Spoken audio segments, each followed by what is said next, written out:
ସ୍ତୁତି ଚିନ୍ତାମଣି ସତସ୍ତରୀ ବୋଲି। ତାଳୁ ତଳିପାରୁ ପଳା ପାପରୋଗ ଆଜ୍ଞା ନକର ମେଣ୍ଟଣ।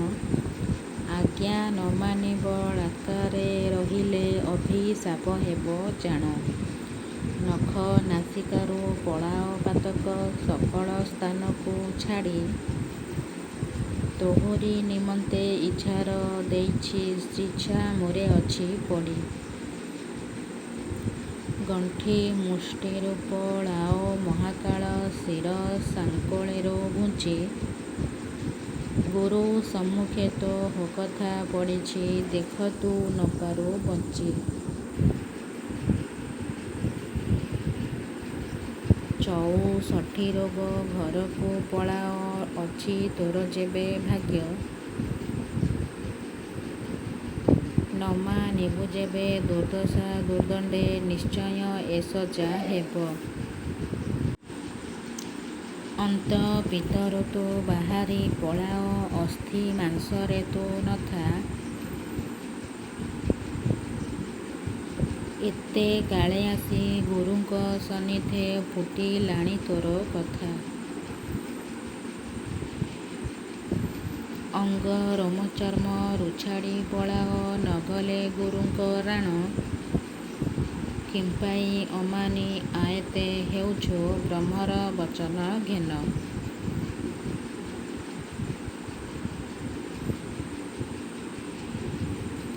ଅଲେଖ ବ୍ରହ୍ମର ରାଣ ଅଛି ତୋତେ ପଳାଅ ପିଣ୍ଡରୁ ଛାଡ଼ି। ଫେଣ ପ୍ରାୟ ପଛେ ଆଉ ଯାଇ ହେବୁ ବାଜିଲେ ବ୍ରହ୍ମ ଲହଡ଼ି। ସମସ୍ତଙ୍କୁ ଗୁରୁ ଜାତ କରିଛନ୍ତି ଅଜାତରେ କେହି ନାହିଁ। ଏବେ ତୋ ହରମ ହତ୍ୱ ଧରି ପଳା ତିଆରି କହୁଛି ମୁହିଁ।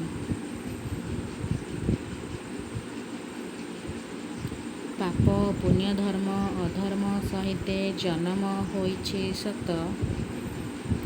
ସମସ୍ତେ ଅନାଦି ବ୍ରହ୍ମର ଗଢ଼ିଲା ନ ଗଢ଼ି ହୋଇ ଆପେ ତ।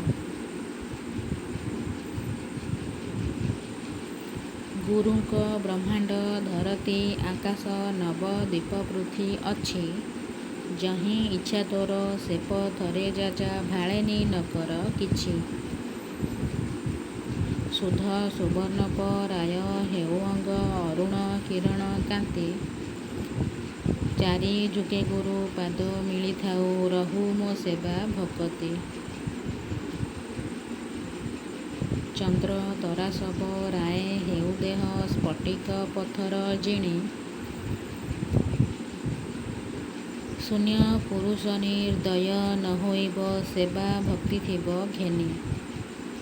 ନିକଳଙ୍କ ହେଉ କଳଙ୍କ ନଥାଉ ଗୁରୁ ସେବା କଲା ତନୁ।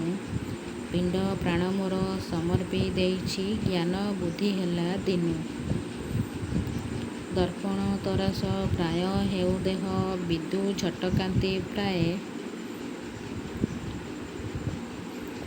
ଏ ରୂପେ ଶୂନ୍ୟ ବ୍ରହ୍ମର ଦୟା ଥାଉ ତମ୍ବା ପ୍ରାୟ ହେଉ କାଏ। ଜାଜ୍ୱଲ୍ୟ ମୂରତି ହେଉ ଏହି ଘଟ ଅଗ୍ନିରେ କାନ୍ତି ଯେ ସନ।